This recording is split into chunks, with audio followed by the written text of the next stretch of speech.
Subhanallah wa bihamdihi daiman qaiman abadan alhamdulillah.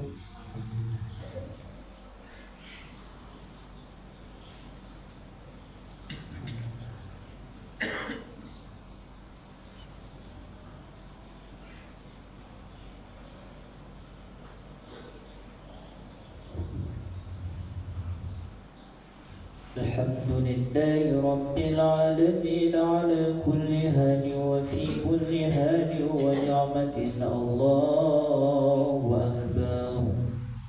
Allahu Akbar.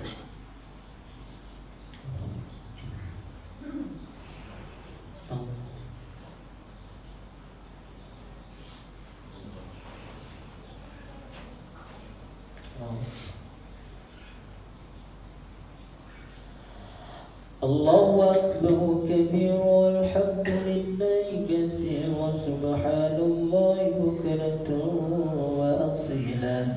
La ilaha illallah wahdahu la syarika lah, lahul mulku wa lahul hamdu yuhyi wa yumiitu wa huwa ala kulli syai'in qadir. Wa la hawla wa la quwwata illa billahil aliyyil azim. أعوذ بالله من الشيطان الرجيم. بسم الله الرحمن الرحيم. الحمد لله رب العالمين والصلاة والسلام على أشرف الأنبياء والمرسلين وعلى آله وصحبه رسول الله أجمعين. اللهم أحسن عاقبتنا في الأمور كلها وأجرنا من خزي الدنيا والعذاب الآخرة. اللهم تقبل منا صلاتنا وقيامنا وركوعنا وسجودنا وقعودنا وتذرعنا وتعبدنا وتنبل تقصيرنا برحمتك يا أرحم الراحمين. اللهم اغفر لنا ذنوبنا ولوالدينا وارحمهما كما ربونا صغارا، ولجميع المسلمين والمسلمات والمؤمنين والمؤمنات الأحياء منهم والأموات برحمتك يا أرحم الراحمين. اللهم إنا نسألك السلامة في الدنيا والآخرة وعافية في جسدنا وزيادة في علمنا وبركة في رزقنا وتوبة قبل الموت ورحمة عند الموت ومغفرة بعد الموت. اللهم هون علينا في شكرات الموت والنجاة من النار والعفو عند الحساب. ربنا آتنا في الدنيا حسنة وفي الآخرة حسنة وقنا عذاب النار. صلى الله على سيدنا محمد وعلى آله وصحبه وبارك وسلم. سبحان ربنا رب العزة عما يصفون والسلام على المرسلين والحمد لله رب العالمين. الفاتحة.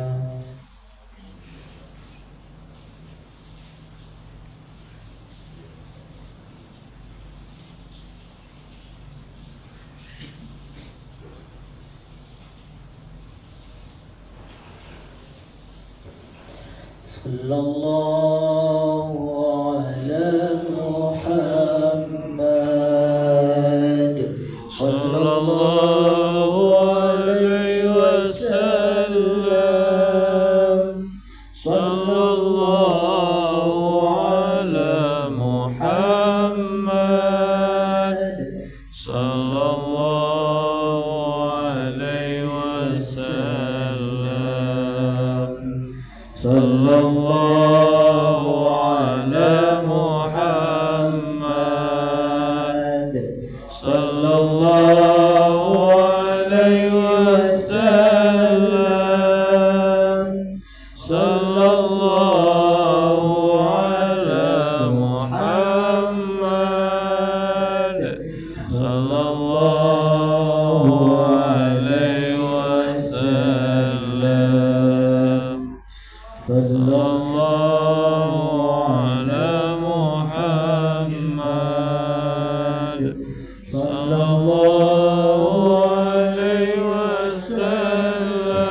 dulu Pak kita lagi dulu satu rakaat. Lalu kita lanjut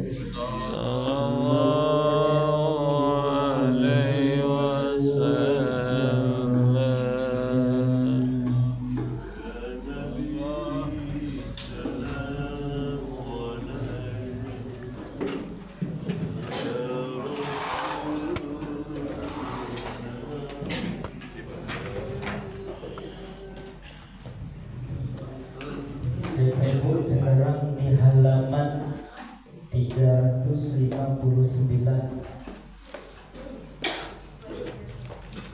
Surat Al-Furqan, halaman 359 ayat 1.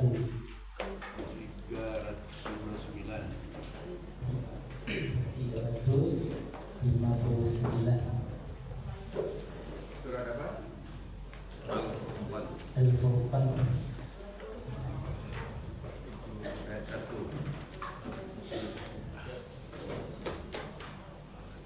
apa itu? Kata Lalu naik. Al-Quran ada 3 orang. Nyusul saya berarti lah kan. Taqabbalallahu minna wa minkum taqabbal ya Karim.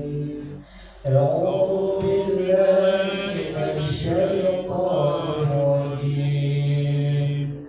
Bismillahirrahmanirrahim.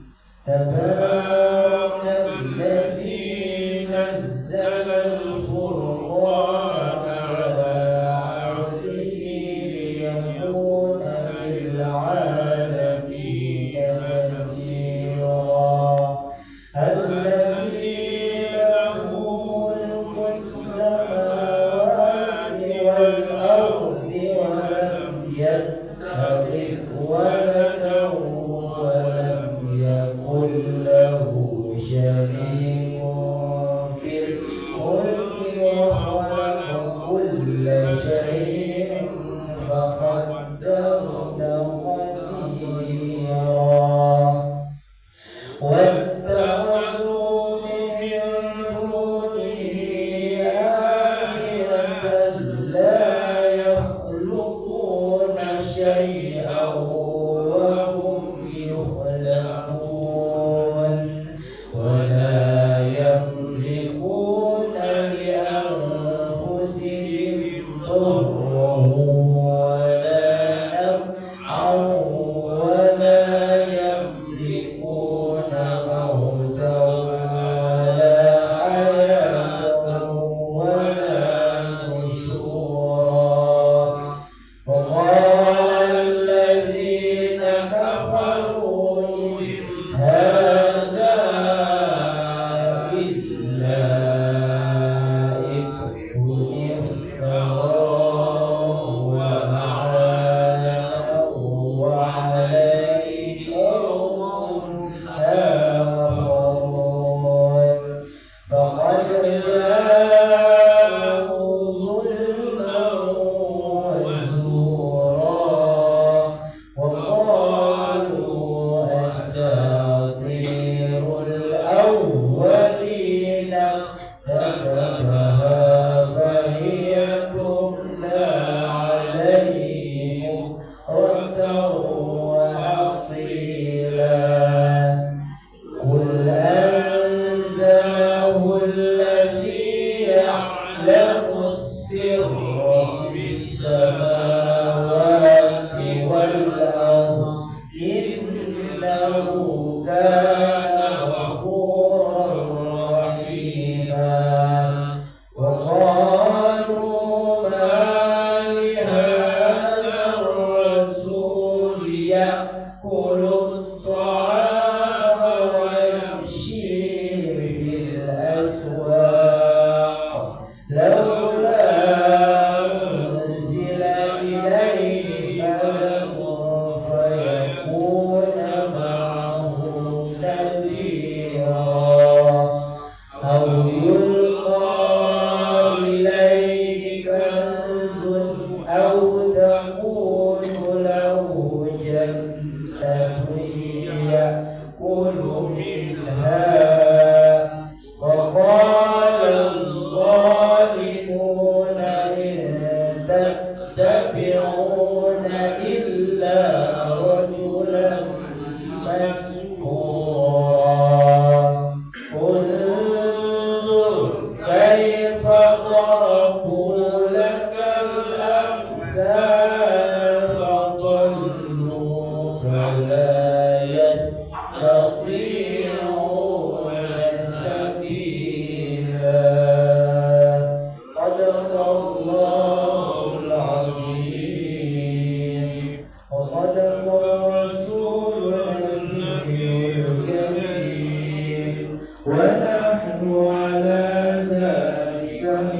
والشاهدين والشاكرين والحمد لله رب العالمين.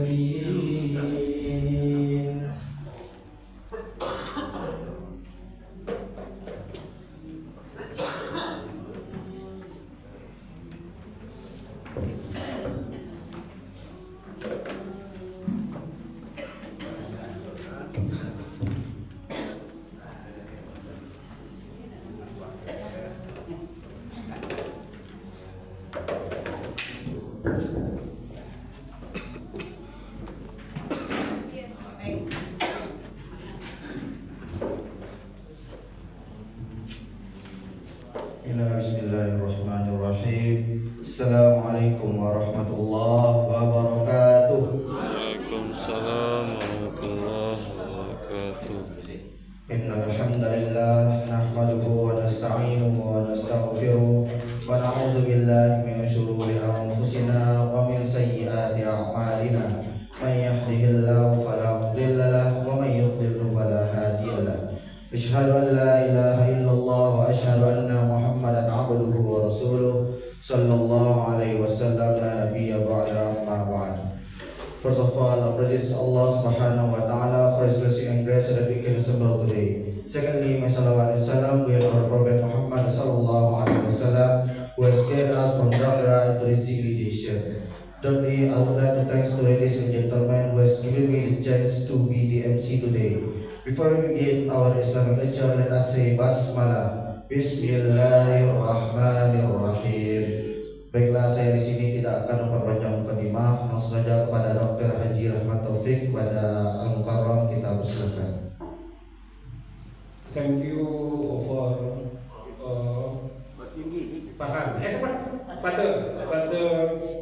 attention for me. Thank you.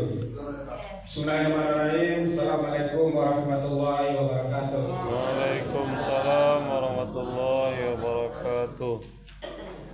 Alhamdulillahirabbil alamin. Wassalatu wassalamu ala asrafil anbiya'i wal mursalin wa ala alihi rasulillah ajmain.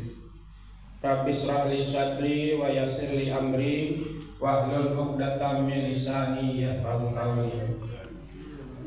Pertama sekali mari kita sama-sama memanjatkan puji beserta syukur kita kepada Allah Subhanahu wa taala atas limpah nikmat dan karunia segala. Kita dapat berkumpul di musala yang kita cinta ini dalam rangka melaksanakan kegiatan rutin kita, dalam rangka melaksanakan ibadah kita, yaitu salat subuh berjamaah. Kemudian alhamdulillah juga telah kita ikuti tadi dengan mengaji 1 rakaat. Kemudian kita ikuti dengan kajian rutin Jumat pagi kita, dan insya Allah kita tutup dengan kegiatan al-widah kita nantinya.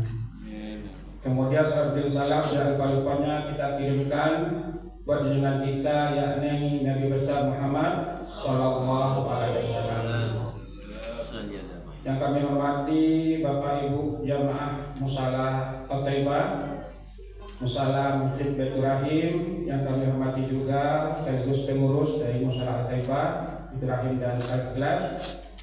Pada minggu pertama setiap bulannya adalah giliran kami. Kemudian yang kami sampaikan pada kesempatan pagi ini adalah sambungan dari yang telah kita bicarakan 1 bulan yang lalu, yaitu masih masalah dengan berhubungan dengan kesadaran kita, yaitu usia purna bakti atau usia telah memasuki pensiun. Jadi tujuannya kita sekali seperti ini adalah untuk kita sendiri kalau yang sudah memasuki usia purna bakti, dan bisa juga untuk yang belum memasuki usia purna bakti tapi ada di lingkungan rumah tangganya, orang tuanya atau nenek kakeknya yang telah memasuki usia seperti ini.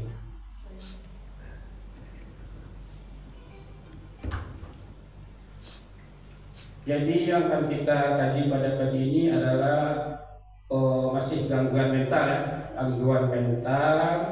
gangguan psikologis pada usia purna bakti, di mana dengan telah mengikuti kajian pada pagi ini diharapkan baik kita sendiri sebagai individu sebagai usia purna bakti atau kita sebagai yang mendampingi usia purnabakti bisa memahami, mengenali dan mendampingi kesehatan jiwa orang tua di usia purnabakti. Kenapa ini penting dibahas Bapak Ibu? Karena gangguan psikologis atau gangguan mental itu pada orang tua itu sering tidak diketahui atau tersembunyi. Berbeda dengan kalau seandainya itu adalah gangguan yang bersifat fisik seperti penyakit-penyakit tertentu, itu akan nampak gejalanya. Sedangkan pada orang tua atau pada usia purnabakti yang berhubungan dengan kesehatan mental atau kesehatan psikologisnya, sering itu terlewatkan karena pemahaman kita itu sendiri. Kadang kita menganggap bahwa itu adalah sesuatu yang normal atau wajar sehubungan dengan pertambahan usia dari orang tua kita. Sehingga misalnya kalau seandainya orang tua kita itu lebih pelupa dia, atau lebih pemarah dia, atau lebih depresi dia, atau lebih menarik diri dari kehidupan sosial, itu kadang kita anggap karena pertambahan usia dari orang tua kita. Sebenarnya dari tingkatan perubahan tadi tersebut, ada yang masih dianggap wajar, ada juga yang sudah dianggap tidak wajar atau kelainan patologis yang perlu pengobatan atau perhatian lebih pada orang tua tersebut. Jadi juga kita hadapi orang tua kita dulu yang biasanya pendiam, tidak banyak bicara, sekarang menjadi lebih pemarah sekarang, ada seperti itu. Atau ada juga sebaliknya dulu lebih banyak bicara, dia diam orangnya, kemudian suka bersosial. Nah, sekarang ada yang pendiam, kemudian menarik diri, tidak ikut kegiatan-kegiatan sosial, itu ada kondisi-kondisi tertentu. Nah, kadang kita sebagai seorang anak atau seorang yang masih muda di luar rumah tersebut, nah, kadang kita menganggap itu wajar karena itu kita anggap adalah hal yang disebabkan karena pertambahan usianya. Tapi sebenarnya ada sesuatu hal yang perlu kita perbaiki sehingga penurunan kondisi atau perubahan kondisi tersebut dapat kita kurangi atau dapat kita hindarkan. Jadi itu Bapak Ibu ya, gangguan psikologis pada orang tua itu seringkali tidak diketahui karena dianggap sebagai proses penuaan yang wajar, padahal ada kondisi-kondisi tertentu yang sebenarnya itu sudah jatuh ke dalam penyakit atau penyakit dari segi mental atau psikologis. Bagaimana kenyataan sehari-hari? Kenyataan sehari-hari itu ada yang disebut dengan keluhan fisik tanpa pemicu medisnya. Jadi banyak juga orang tua kita, orang tua kita tuh sering tiap sebentar menyatakan pusing, sering menyatakan misalnya tiap sebentar menyatakan sakit kepala, atau ada seperti nyeri perut atau rasa lelah yang sangat berlebihan. Padahal setelah dilakukan pemeriksaan yang selengkap-lengkapnya, mulai dari pemeriksaan laboratorium misalnya, atau dari ronsen misalnya, atau dari pemeriksaan rekam jantung misalnya, ternyata dari hasil pemeriksaan itu semua itu normal ternyata. Tapi si pasien atau si orang tua kita itu masih menyatakan keluhan atau sakit, sehingga diberi obat apapun keluhan itu tidak ada perbaikan. Nah, ini salah satu contoh bagaimana kondisi fisikis itu bisa menyebabkan kelainan pada kondisi fisik. Misalnya pasien kita mengeluhkan nyeri perut yang kadang tidak jelas pemicunya, kemudian sudah dilakukan pemeriksaan yang mulai dari sederhana sampai yang secanggih betul. Ternyata dari pemeriksaan tersebut tidak ditemui kelainan di situ, normal saja. Kondisi inilah yang disebut dengan kondisi psikis yang sudah patologis tadi. Artinya kondisi mentalnya atau fisiknya atau pikirannya tertuju kepada objek di mana dia sakit tersebut. Tapi setelah dilakukan pemeriksaan tidak ditemui kelainan tersebut. Dan ini ada beberapa kasus atau banyak kasus justru terjadi pada orang-orang tua yang sudah memasuki usia purnabakti. Kemudian yang kenyataan berikutnya adalah terjadinya penarikan diri. terutama pada orang-orang tua kita yang sudah memasuki usia pensiun, di mana pada waktu dia bekerja dulu masih aktif, sangat aktif sekali, kemudian kebetulan juga mempunyai jabatan-jabatan penting, sehingga apa yang disampaikan beliau didengar orang lain, apa yang diinstruksikan oleh beliau diikuti oleh orang lain, bahkan kedatangan beliau pun di khalayak ramai dihadapkan oleh orang lain. Kemudian ketika beliau sudah memasuki usia pensiun, di mana semuanya hilang, mulai dari waktu yang sudah mulai banyak sekarang, kemudian penghargaan atau tepuk tangan yang harapan selama ini sudah hilang, kemudian panggung yang juga sudah tidak ada lagi. Itu juga menyebabkan kondisi mental yang tidak bagus kalau tidak ada dukungan dari lingkungan sekitarnya. Dan kenyataan yang sering kita hadapi itu adalah dia menarik diri dari lingkungan lagi. Kalau dulu aktif keluar, sekarang sudah di dalam rumah saja. Bahkan yang lebih parah lagi, kalaupun seandainya didatangi oleh kolega-kolega lamanya, kadang dia tidak mau keluar dari kamar sendiri. Kalau keadaan ini sudah terjadi pada saudara-saudara kita, itu sudah termasuk hal yang patologis, yang tidak normal lagi. Itu adalah perlu kita lebih perhatikan dan perlu kita intervensi. Kemudian juga adalah adanya risiko komplikasi. Risiko komplikasi ini adalah dari yang dua di atas tadi, yaitu keluhan fisik tanpa pemicu tadi, kemudian dari penarikan diri sehingga terjadi risiko komplikasi. Yang justru risiko komplikasi ini karena dia depresi justru akan mempercepat penurunan fungsi dari kognitif tubuhnya. Artinya fungsi dari tubuhnya akan menurun, kemudian penyakit-penyakit tertentu pun akan mudah datang ke tubuhnya. Dengan kondisi tersebut dia semakin depresi, sehingga nanti akan timbullah kondisi-kondisi dia pada titik yang nol sekali. Jadi kalau sudah sampai ke risiko komplikasi ini, Bapak Ibu, dia seperti lingkaran lagi, atau disebut dengan lingkaran setan. Artinya apa? Dia semakin depresi di satu sisi, kemudian dia semakin depresi itu akan memudahkan timbulnya penyakit-penyakit yang berhubungan dengan fisiknya. Dengan timbulnya penyakitnya tadi, depresinya itu semakin menurun. Dengan depresinya semakin menurun, penyakitnya akan semakin bertambah berat atau bertambah banyak macamnya. Karena dia akan seperti lingkaran tadi itulah, maka kadang-kadang ada juga kejadian Bapak Ibu, tapi mungkin tidak banyak di negara kita.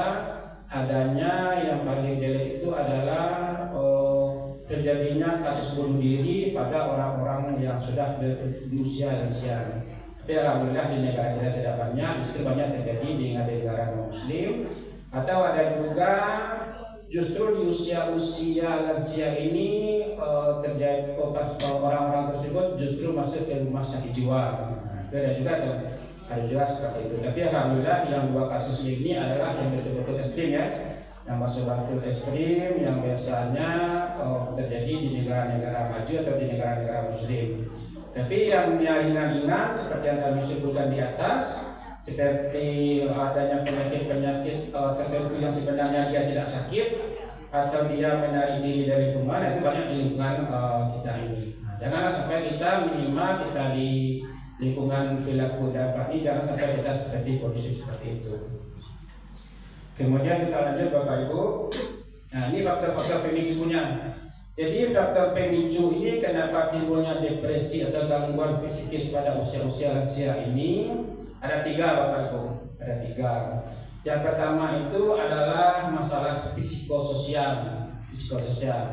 Seperti yang telah kami sampaikan tadi, kehilangan peran pasca pensiun atau berduka duka karena kehilangan pasangan hidup.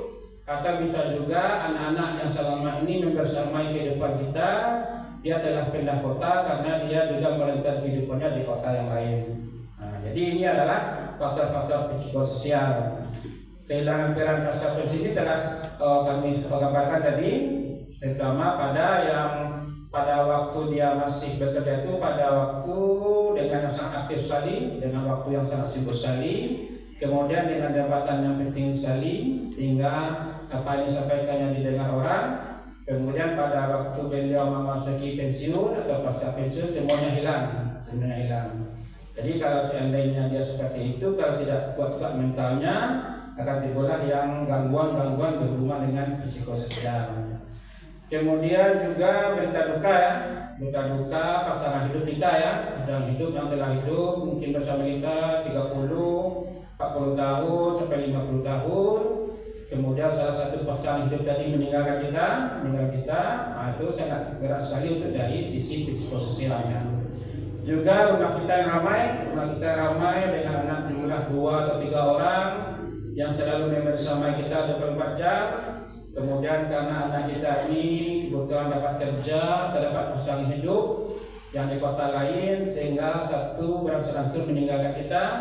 Akhirnya yang dulu awalnya kita 2, kemudian kita menjadi 5, kemudian menjadi 2 lagi. Nah, itu bisa mempengaruhi masalah-masalah psikososial pada kehidupan di orang tua. Nah, dari yang apa tadi? Dari 3 contoh yang kami sebutkan tadi, yang paling berat itu adalah kehilangan pada pasca pensiun, kemudian juga kehilangan pasangan hidup, baru terakhir ketika kita ditinggalkan oleh anak-anak kita. Nah, ini adalah kenyataan atau faktor pemicu kenapa timbulnya gangguan psikososial pada orang-orang tua atau pada usia purna bakti. Kemudian berikutnya yang kedua adalah faktor biologis. Jadi wajar Bapak Ibu ketika badan kita sudah banyak kita pakai, kemudian juga terjadi faktor penuaan pada organ-organ kita, maka wajarlah pada tubuh kita itu kita sudah identik dengan penyakit-penyakit tertentu. Keseharian kita kalau dulu lebih banyak berhura-hura, lebih banyak misalnya di kafe, sekarang keseharian kita itu lebih banyak ke rumah sakit, pergaulan kita dengan medis lagi, apalagi penyakit-penyakit pada orang tua ini adalah penyakit-penyakit yang bersifat degeneratif. Apa itu penyakit degeneratif? Penyakit degeneratif ini adalah penyakit yang melekat di tubuh kita. Artinya kita akan susah mencapai kata-kata sembuh. Yang ada itu kita capai adalah perbaikan. Misalnya kita sudah dihinggapi oleh penyakit gula atau penyakit hipertensi misalnya, atau penyakit tinggi kolesterol misalnya.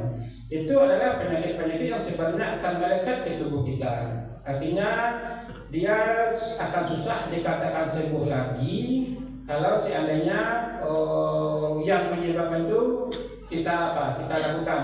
Contoh misalnya sekarang kita divonis gula kita tinggi, kemudian kita sudah minum obatnya, kemudian kita jaga pola makan kita, mungkin untuk saat ini gula tadi menjadi rendah. Tapi kalau seandainya nanti kita sudah tidak kontrol lagi misalnya, atau misalnya pola makan kita tidak jaga lagi, ya dia akan naik lagi. Nah, itu yang disebut dengan penyakit-penyakit yang sudah melekat di tubuh kita. Beda misalnya penyakit-penyakit pada anak-anak misalnya diponis misalnya sakit campak diobati, kemudian hilang penyakitnya, itu dia tidak akan pernah lagi ataupun akan ganas, akan jarang sekali. Nah, beda dengan anak. Tapi kalau ketika kita sudah di usia purna bakti ini, kita akan didekati oleh penyakit-penyakit yang kami sebutkan tadi. Atau misalnya pada bapak-bapak misalnya prostat misalnya dia selalu kontrol itu sekali. Dengan kondisi seperti itulah, maka kalau mental kita tidak kuat, psikis kita tidak kuat, itu akan menyebabkan gangguan pada segi mental kita.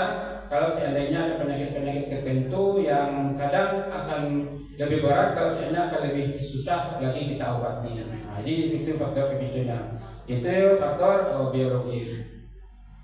Kemudian faktor pemicu yang terakhir Bapak Ibu adalah efek dari polifarmasi.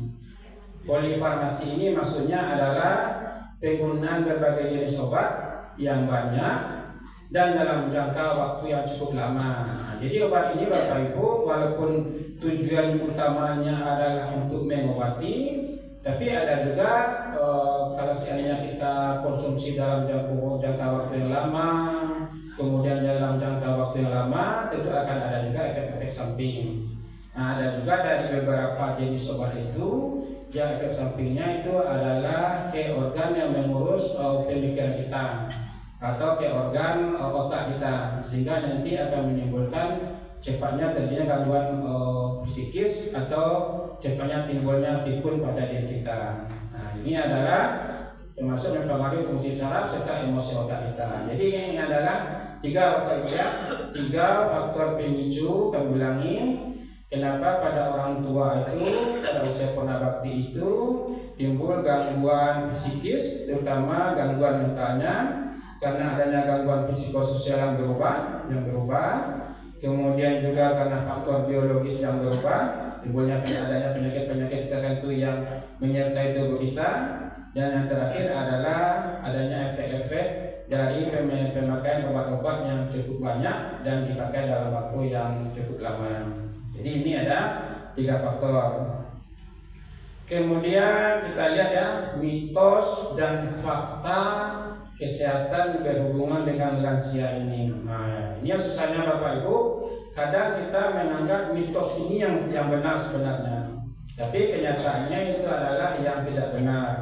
Misalnya kita selalu menganggap ya, apalagi anak muda dia mendampingi kakek neneknya atau mendampingi orang tuanya yang sudah masuk usia purnabakti, mereka menganggap bahwa asalnya adalah depresi dan pikun itu adalah hal yang normal pada lansia. Nah, itu mereka anggap. Itu adalah sebenarnya hal yang tidak benar, Bapak Ibu. Adalah hal yang salah ya, karena keduanya yang sebenarnya adalah kondisi medis yang dapat dicegah dan ditangani. Itu sebenarnya. Kemudian bagaimana cara kita untuk mencegah dan menanganinya? Tentu adalah orang-orang tua kita itu mendapat perawatan medis yang lebih tepat dan lebih awal.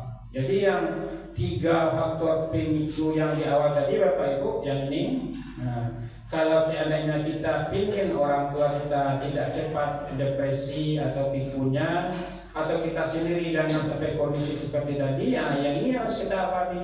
Sini intervensi kita di masalah psikososial ini.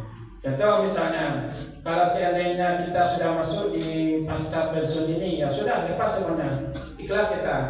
Artinya memang begitulah perjalanan hidup kita. Kalau seandainya kita belum punya jabatan, punya kedudukan, sekarang tidak lagi, ya ikhlas kita menerima bahwa memang seperti itulah jalan kita. Bahwa jabatan dan apa tadi itu harus kita wariskan kepada generasi-generasi berikutnya. Jangan sampai segitu berpikir. Misalnya anak kita pindah ke kota lain, ya kita terima. Memang itulah hidupnya, memang disitulah rezekinya, kita terima. Mungkin dengan kita sering berhubungan, dengan komunikasi yang semakin bagus sekarang, itu juga mengurangi kondisi-kondisi hidup kita terhadap anak kita. Termasuk juga dengan kondisi-kondisi ini, kita harus menghindari penyakit-penyakit, kita harus menghindari kontak dengan dokter. Salah satunya adalah dengan pola hidup sehat. Kemudian juga faktor yang ini, kalau seandainya ini sudah kita bisa atasi, ya ini otomatis juga sudah bisa kita atasi. Jadi dengan kita menghindari yang 3 ini, mungkin yang kondisi adaptasi dapat kita hindari. Ataupun kalaupun akan terjadi, tentu akan lebih ringan tingkatannya dibanding kalau seandainya kita tidak menghadapi kondisi-kondisi tadi. Kemudian mitos yang kedua adalah lansia tidak lagi membutuhkan interaksi sosial. Nah, ini yang sangat salah sekali ini. Sangat salah sekali, tidak benar sekali. Justru lansia itu membutuhkan interaksi sosial. Salah satunya adalah interaksinya seperti yang kita lakukan sekarang ini. Kita ke masjid, kita ke musala, nilai ibadahnya dapat, berhubungan dengan kajian kita pada pagi ini, nilai kita dapatkan ini adalah sosialisasi. Mungkin kita berbicara, berkomunikasi dengan teman-teman satu angkatan kita. Kemudian kita mengkaji, masih ada waktu kita kaji Al-Quran yang dibacakan oleh Ustaz kita, sehingga hari-hari kita itu bisa terisi, hari-hari kita itu bisa kita sibukkan dengan kondisi kita sosial ini, sehingga nanti kondisi-kondisi yang menyebabkan kita depresi itu dapat dihindari. Jadi Bapak Ibu, kalau seandainya sudah dengan kondisi yang kita alami dipertahankan, kalau perlu ditingkatkan lagi, ada lagi kegiatan yang bisa kita isi, misalnya antara subuh dengan zuhur ada lagi kegiatan yang kita isi. Kemudian ada lagi kegiatan sehingga hari kita itu terisi kondisi-kondisi yang kita akan sebelum itu dapat dihindari. Nah, ini yang silakan kedua mencegah kesepian dan isolasi emosional. Nah, jadi kalau seandainya ada teman seangkatan kita atau bagi yang muda ada orang tua atau neneknya di rumah sudah mulai menarik diri, ya carilah ke apa lagi? Carilah ke musala, carilah ke lingkungan yang bisa sosialisasi sehingga kondisi-kondisi yang bisa terjadi dapat terhindar.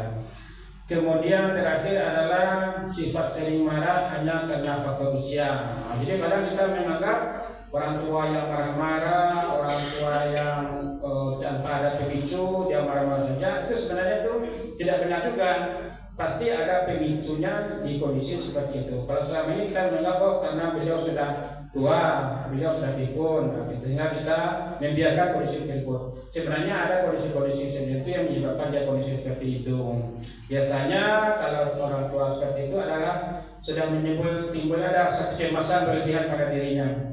Timbulnya rasa kecemasan, apalagi beliau dihinggapi oleh penyakit-penyakit tertentu yang susah diobati, nah, sehingga nanti pemikiran-pemikiran ke arah ke arah kematian, kemudian ke arah pemikiran ibadah belum cukup, kita sudah meninggalkan dunia, sehingga kompensasinya salah satu dia sering marah. Nah, kondisi-kondisi seperti itulah dapat kita cari lagi, kemudian kita tentukan di lingkungan kita, ataupun kalau diri kita sudah merasa kondisi seperti itu, sekaranglah kita bersosialisasi, semoga hal-hal yang seperti disampaikan tadi dapat dihindarkan.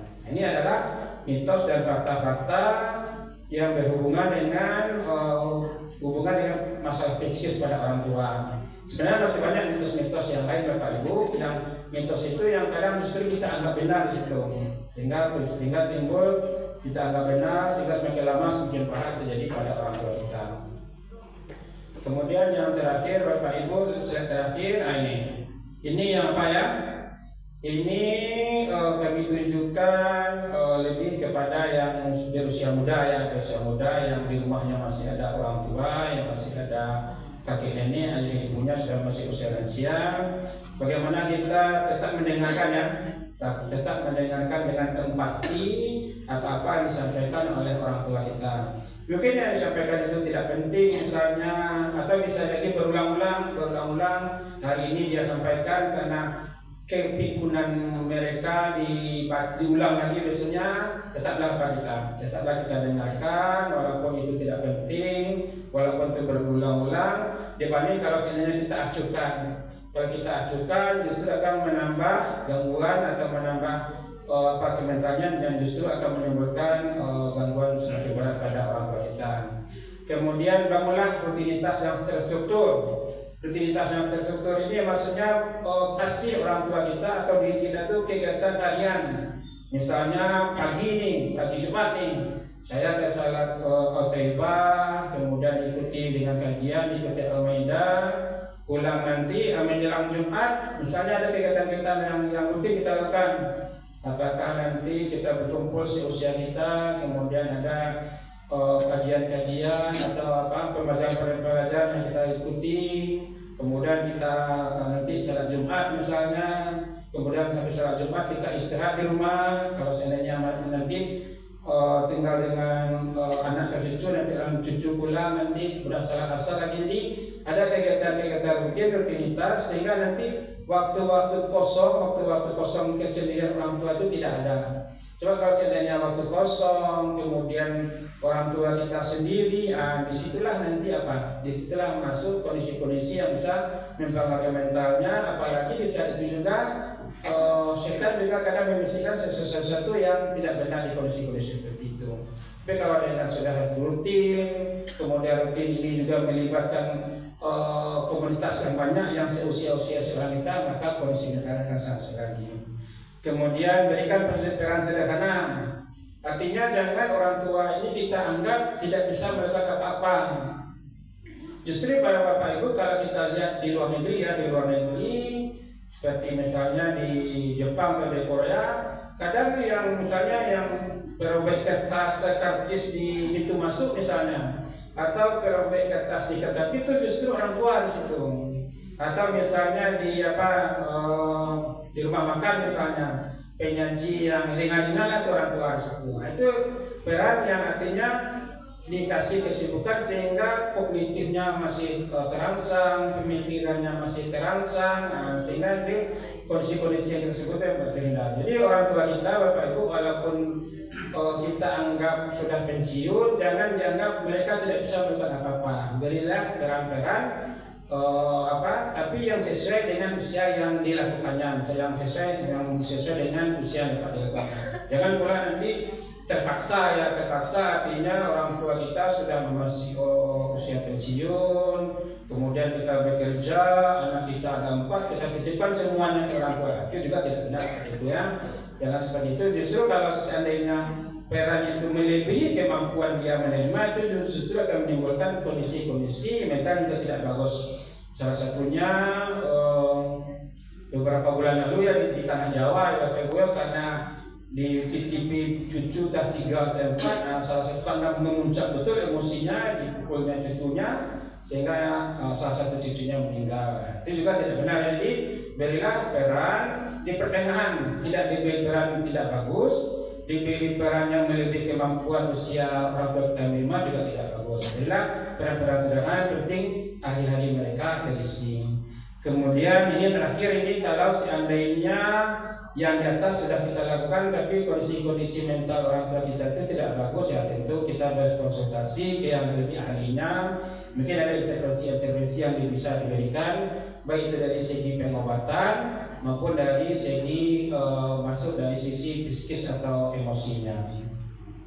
Jadi itulah Bapak Ibu ya, sudah hampir 6:30 ya, kita masih ada Al-Maidah yang kita ikuti.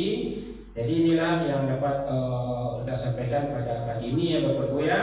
Kalau selama ini kita membahas tentang masalah fisik ya, masalah fisik atau penyakit. Kalau sekarang kita membahas masalah psikis atau mental. Karena ini juga sangat penting sekali ya, sangat penting sekali. Sebab kalau seandainya ada gangguan pada mental atau psikologis, otomatis nanti fisik juga akan terganggu. Atau justru sebaliknya, kalau ada gangguan-gangguan di masalah fisik, misalnya kita harus minum obat jangka waktu yang lama, harus konsultasi ke dokter dalam jangka waktu lama, itu juga akan mempengaruhi kepada mental atau psikologis kita. Semoga apa yang dapat kami sampaikan pada kali ini dapat memberi manfaat ya, dapat memberi manfaat kepada Bapak Ibu semuanya, apalagi Bapak Ibu yang sudah di usia purnabakti ini. Kemudian juga seandainya di rumah kita masih ada orang tua kita, masih ada nenek kita harapkan setelah menerima kajian pada kali ini, pandangan kita, sikap kita yang kalau seandainya selama ini tidak tepat pada orang tua atau nenek kita, semoga kita dapat berubah. Semua dapat berubah. Yang kita harapkan adalah orang tua atau nenek kita atau kakek nenek kita itu menjalani sisa harinya itu dalam keadaan hidup yang berkualitas. Artinya kalau seandainya diharapkan seperti dia modalin itu tidak lagi. Tapi bagaimana hari-harinya berkualitas, ibadahnya juga lancar, sehingga pun kalaupun nanti beliau berpulang di waktu yang telah ditetapkan oleh Allah, berpulang dalam keadaan yang baik, berpulang dalam keadaan yang tidak menderita, sehingga kita pun anak yang tinggal pun jadi akan lebih tenang dan melepasnya. Hanya itu yang dapat kami sampaikan. Kami tutup dengan ucapan wabillahi taufiq wal hidayah. Kalau seandainya ada yang tidak berkenan, kami mohon maaf. Kami tutup dengan ucapan Assalamualaikum warahmatullahi wabarakatuh. Waalaikumsalam warahmatullahi wabarakatuh.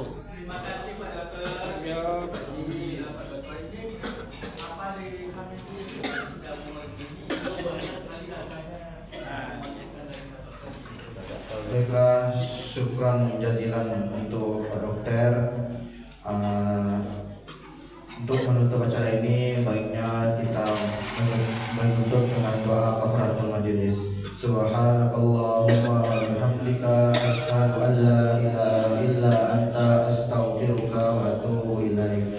Thank you for your attention. If you find my mistake, adamallahu wa yakum ajma'in. Assalamualaikum warahmatullahi wabarakatuh.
Yo, on deh.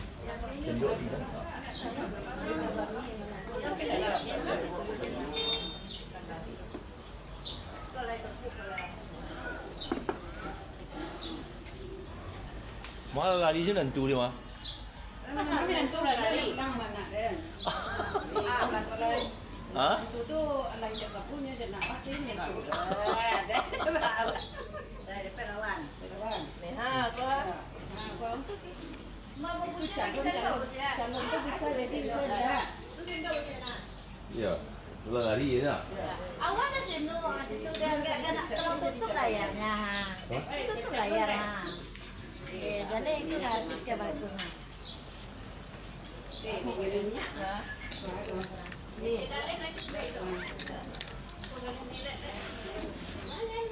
Belok.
Lah cukup sekali mencuci dari pagi dah berapa kali?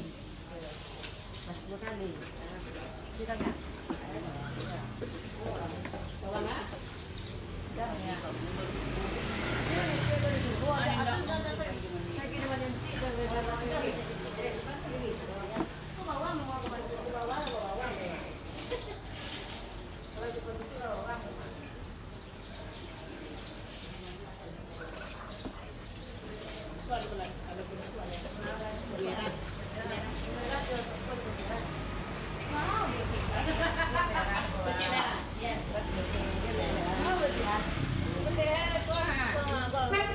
Tinggal 2 le.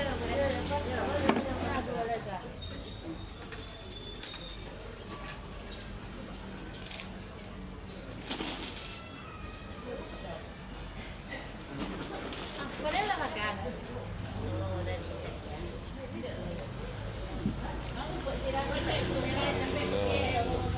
Amin. Assalamualaikum warahmatullahi wabarakatuh. Allah umat Islam bersatu membantu Palestina. Sudan, Yaman, dan Irak. Amin ya Allah.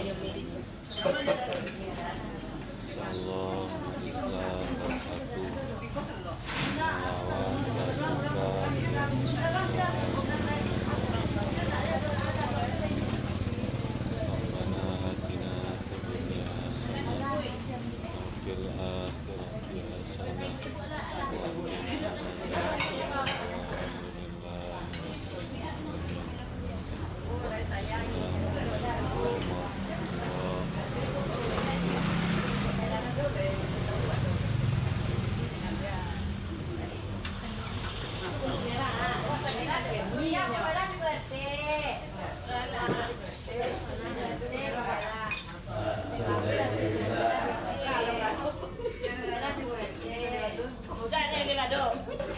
Birthday. Oh, sendok birthday mah. Itu ada nampaknya. Ini saudara, mati jalan sekolah. Sendok nih.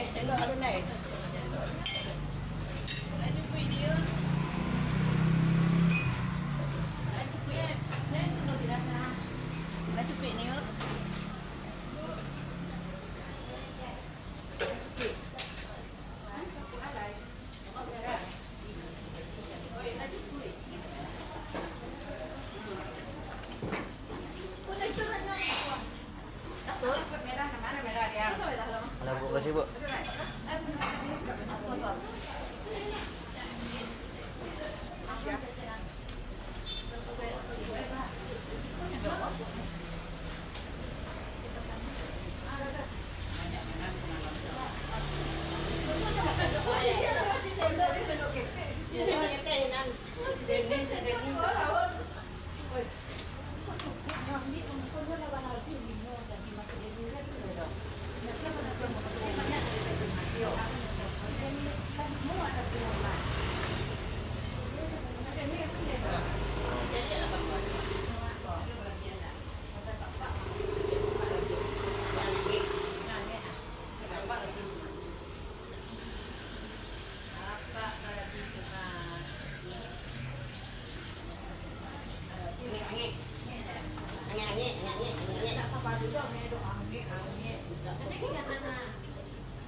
Alhamdulillahirrabbilalamin. Assalamualaikum warahmatullahi wabarakatuh. Insyaallah umat Islam bersatu membantu Palestina, Sudan, Yaman, dan Iran. Amin ya rabbal alamin. Insyaallah umat Islam bersatu melawan pasukan Zionis Israel. Amin ya rabbal alamin.